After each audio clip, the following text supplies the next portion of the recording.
The phone slipped from Zainab's hand and hit the hospital floor with a dull crack. She didn't pick it up. The monitor beside her kept beeping like nothing had changed. Like her world hadn't just ended an hour ago. Her fingers were still trembling, clutching the thin blanket like it could hold her together. Her eyes stayed fixed on the ceiling. Then slowly, she turned her head toward the chair beside her bed. Empty. Her throat tightened. "I called you," she whispered, even though he wasn't there. "I called you 10 times. No answer. No missed call returned. No message.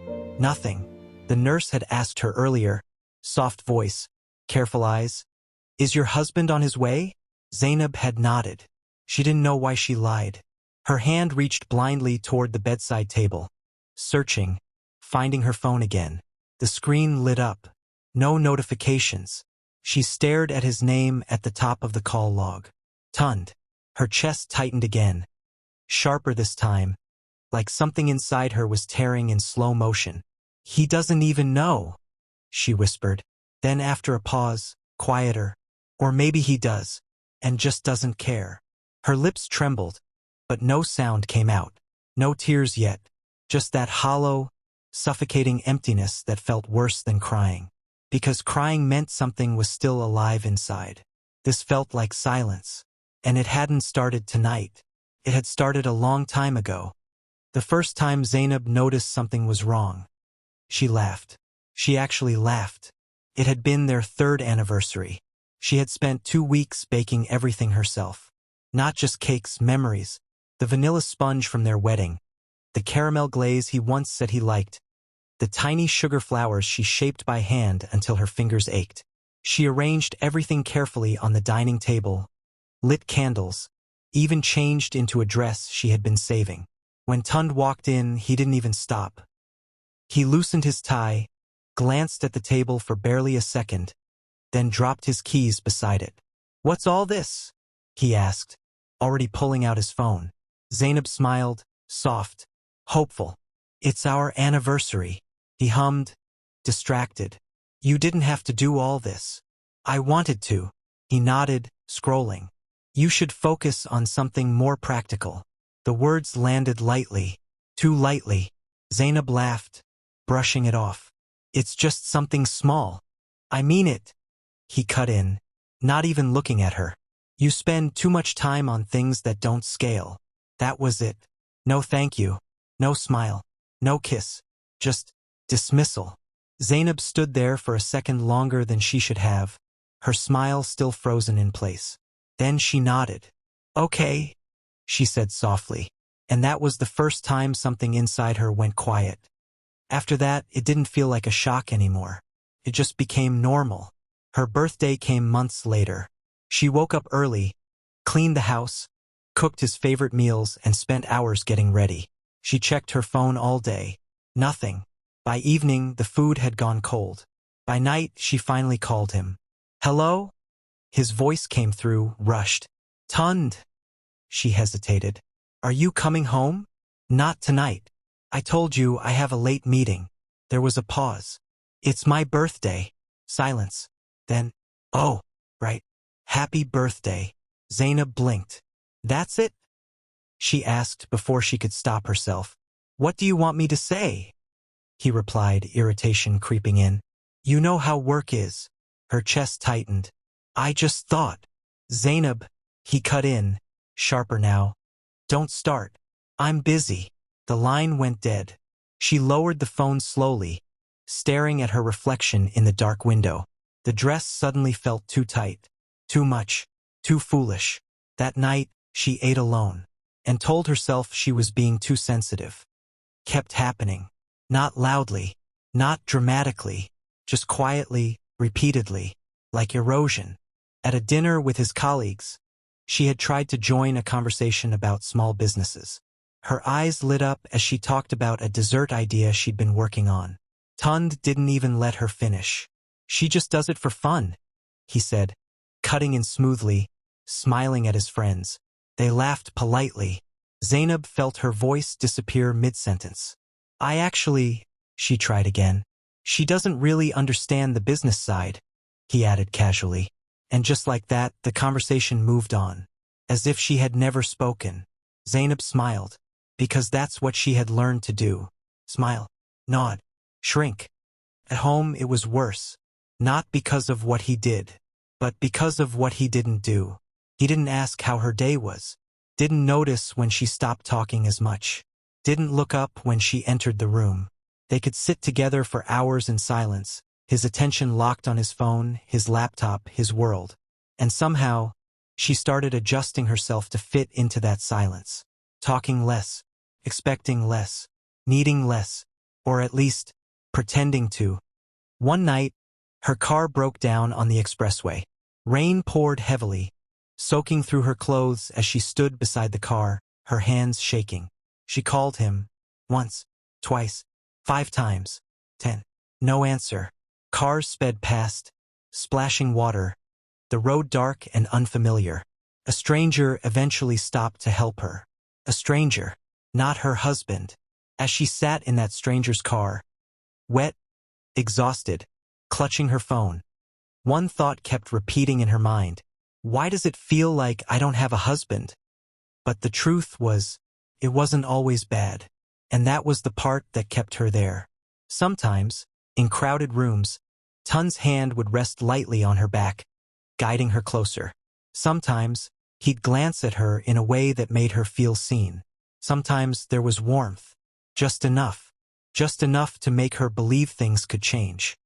Zainab used to sit with their wedding album late at night, tracing his face with her fingers, looking for the man she married, the man who used to laugh with her, talk to her, look at her like she mattered. She didn't realize then, she wasn't waiting for him to come back. She was slowly disappearing. 9 years. 9 years of loving him, adjusting for him, silencing herself for him. And somehow, she still ended up alone in a hospital bed, staring at a phone that wouldn't ring, clutching a loss she couldn't even share with the one person who was supposed to be there. Zainab closed her eyes, finally feeling the tears push through. Hot, silent, relentless. I needed you, she whispered into the empty room. The machines kept beeping, unbothered, unchanging, just like him. And somewhere deep inside her, something shifted. Not loudly, not dramatically, but enough. Enough to know this wasn't where her story would end. Zainab pressed the pregnancy test harder into his hand than she meant to. Her fingers were shaking, her breath uneven, her heart beating so loudly she could hear it in her ears. I checked twice, she said quickly. It's real. Tunde glanced down at it. Just a glance. Not even a full second. Then he looked back at his phone. Okay, he said. Zainab blinked. Okay? She repeated, a small laugh escaping her. Tunde, I'm pregnant. He nodded once, already scrolling again.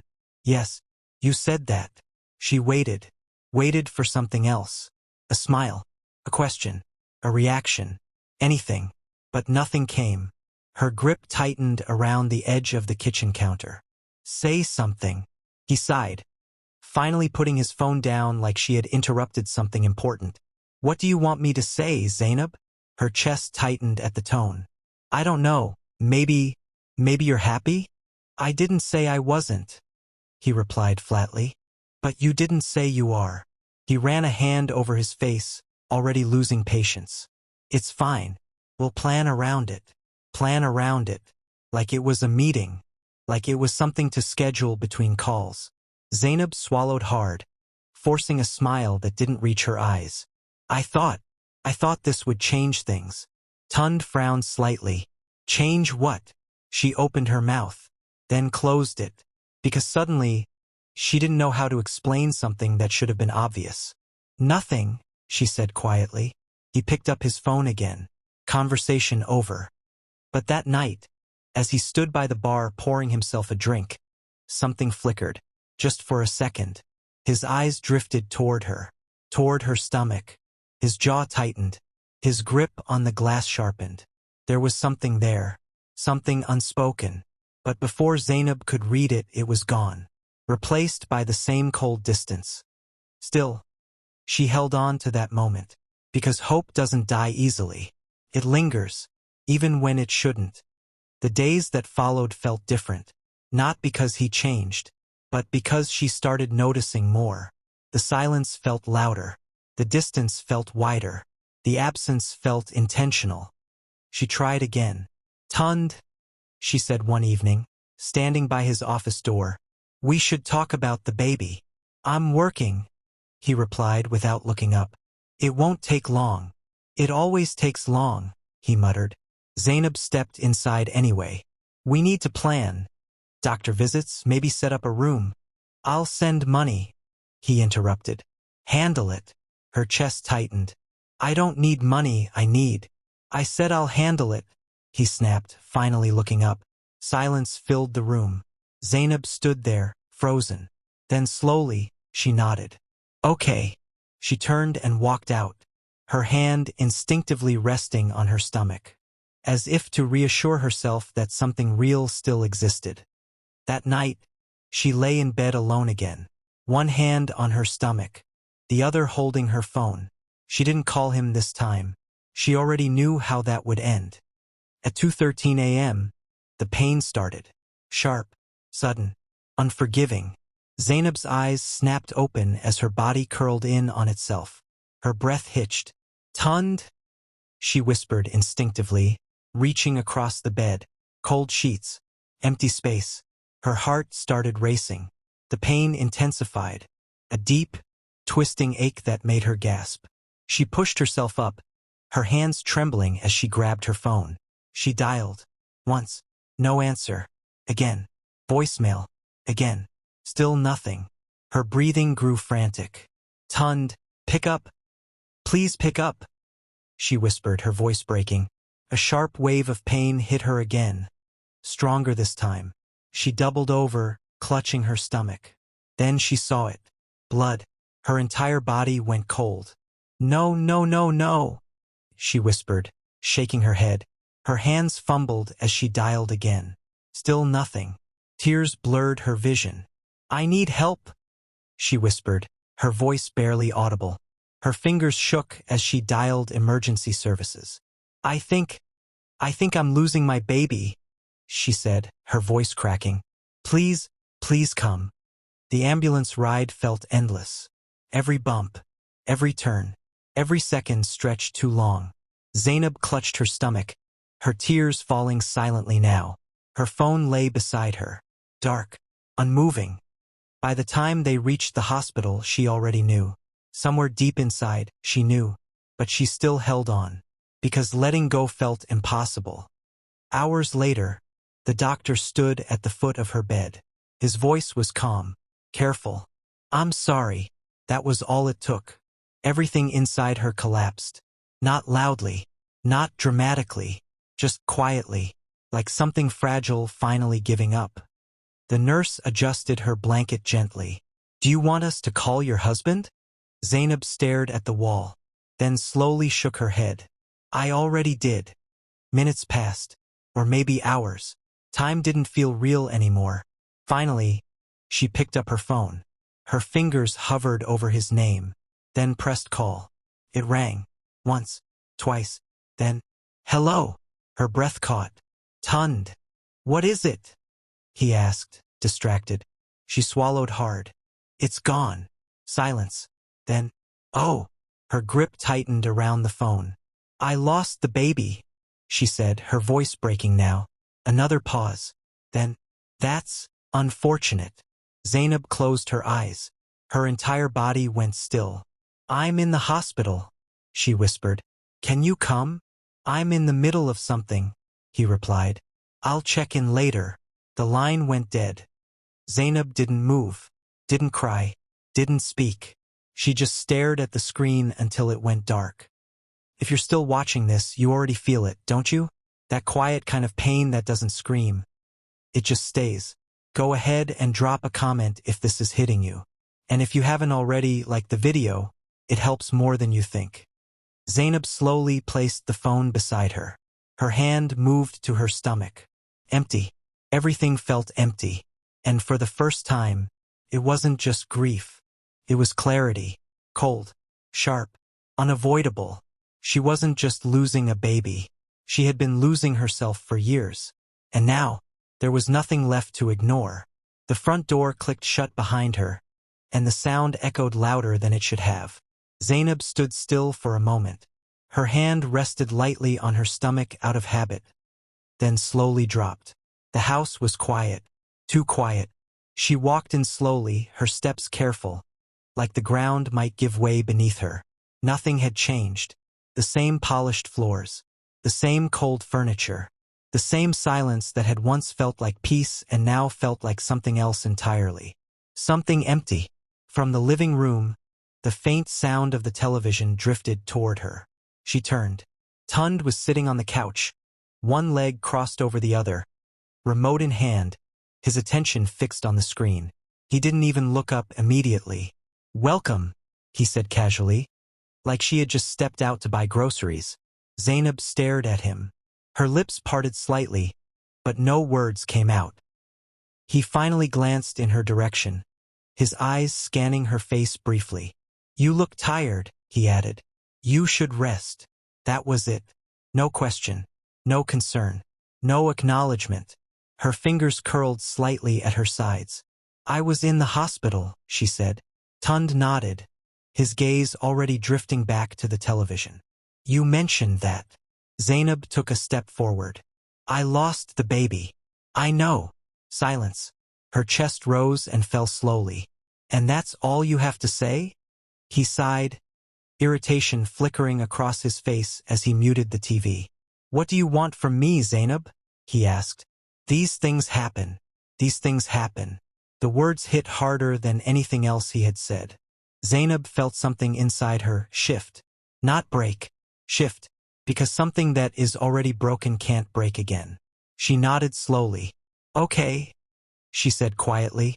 Tunde studied her for a moment, as if expecting more. An argument. Tears. Something.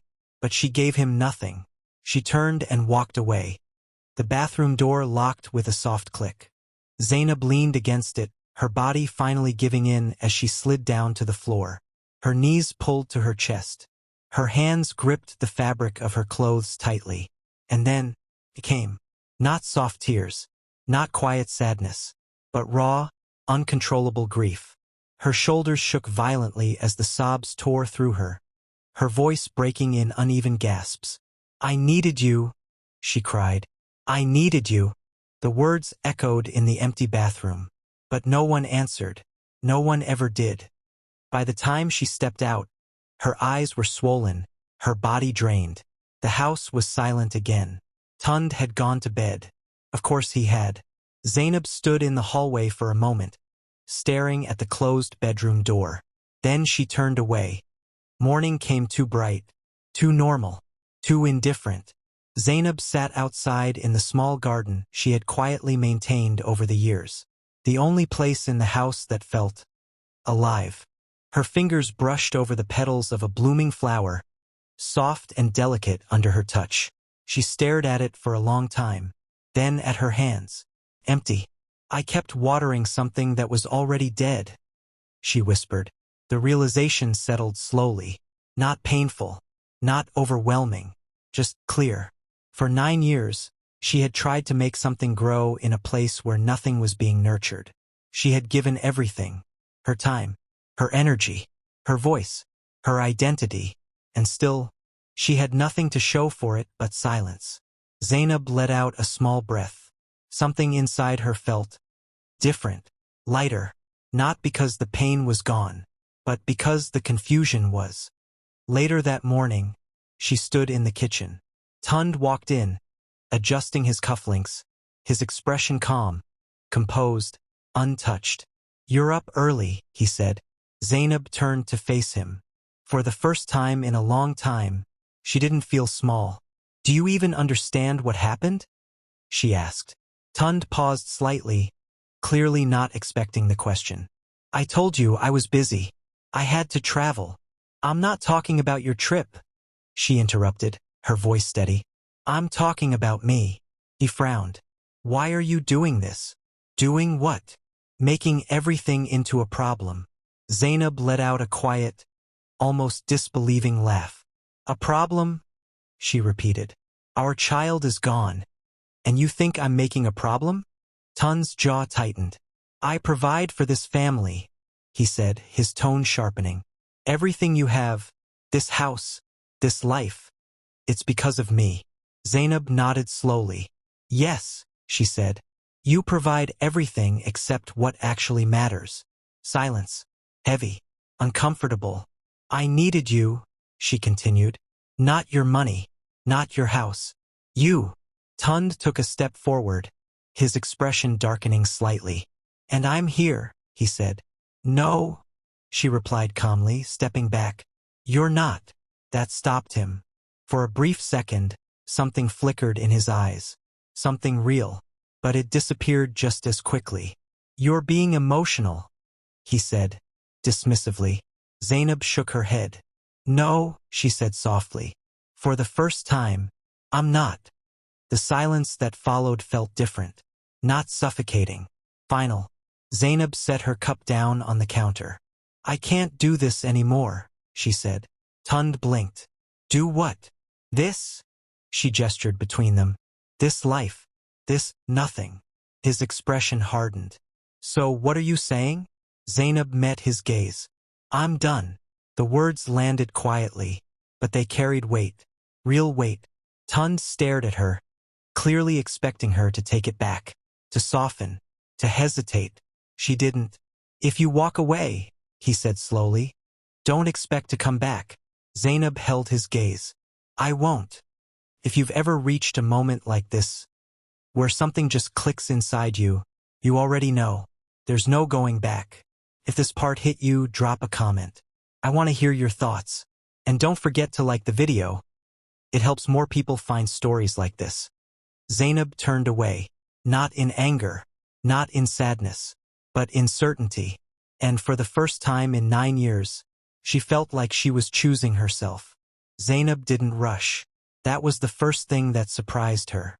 There was no panic, no second-guessing, no dramatic urgency, just clarity. She walked into the bedroom and opened the wardrobe slowly, her eyes scanning rows of clothes that suddenly didn't feel like hers. Designer dresses, shoes she barely wore, jewelry that once felt like proof of something.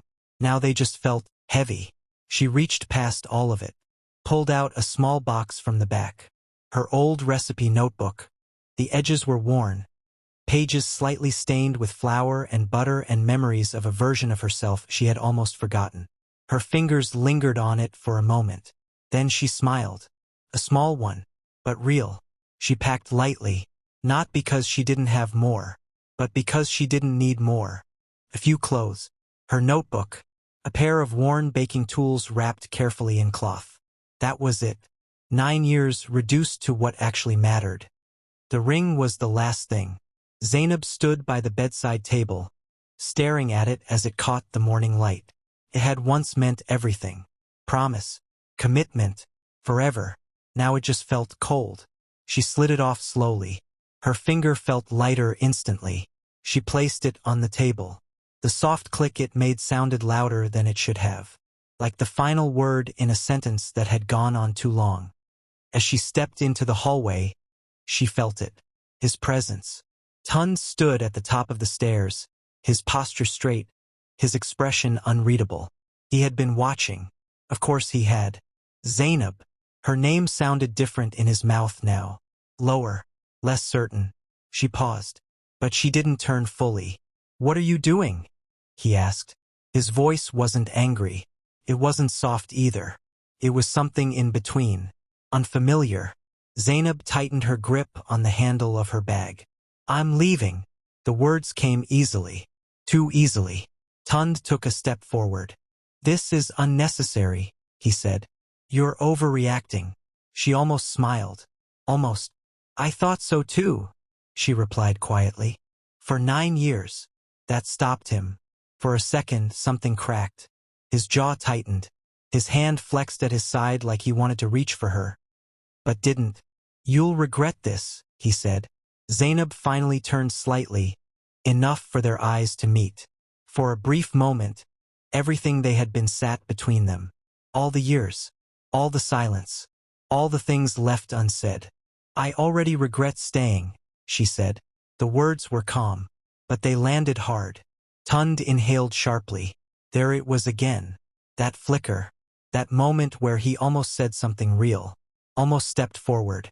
Almost broke. But he didn't. He stayed where he was. And that told her everything she needed to know. Zainab turned back toward the door. Her hand rested on the handle.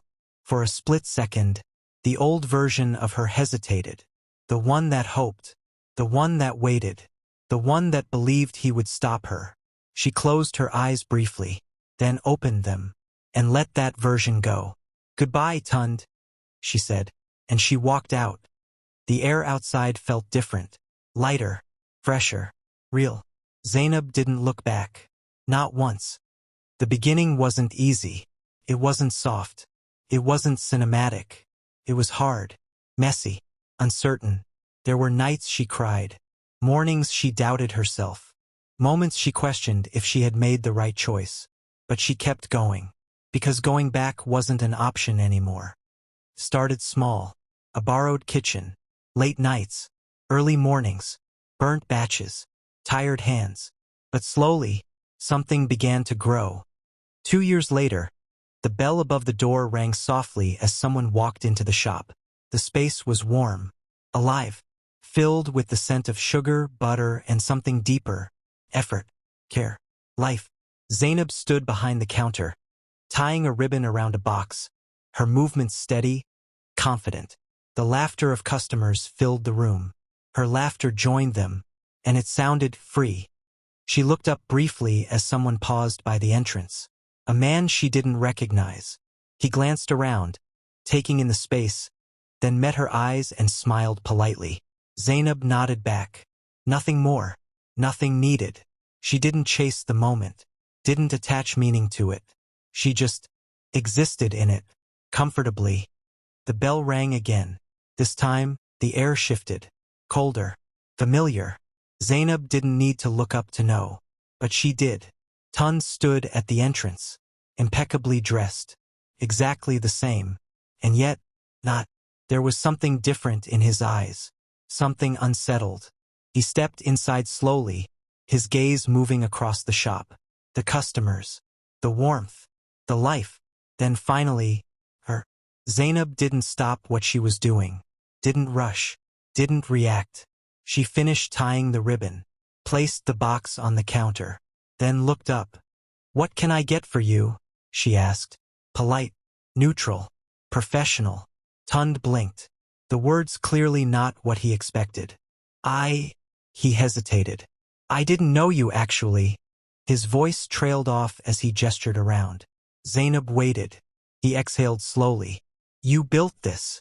She nodded once. "Yes." Silence stretched between them. Different from before. Not heavy. Just distant. "I came to see you," he said finally. Zainab tilted her head slightly. "Why?" The question was simple, but it carried weight. Tunde swallowed. "I realized," he began, then paused, struggling for words he had never learned how to say. "I didn't value you the way I should have." Zainab held his gaze, unmoved. "I know," she said. That hit harder than anything else. Not anger, not accusation, just truth. Tunde's shoulders dropped slightly. "I thought you would always be there," he admitted quietly. Zainab's expression softened just a fraction. Not for him. For herself. "I thought so too," she said. Silence. Then she picked up another box. Another ribbon. Another order. "I'm glad you understand it now," she added calmly. "But I didn't leave so you could realize my value." She looked up again. "I left because I realized it myself. That was it. No drama. No closure speech. Just truth." Tunde stood there for a moment longer, then slowly nodded. There was nothing left to say. He turned and walked out. Zainab didn't watch him go. She didn't need to. She simply kept working, kept building, kept living. The shop buzzed around her. Warm, bright, alive. And for the first time in a long time, Zainab felt whole. Not because someone chose her, but because she finally chose herself. If you made it this far, you felt every moment of that journey. Go ahead, like the video if the story stayed with you. Subscribe for more stories that hit deep like this. And tell me in the comments, at what point would you have walked away? Because sometimes, the hardest thing isn't losing someone else. It's realizing you've been losing yourself and choosing to take that back.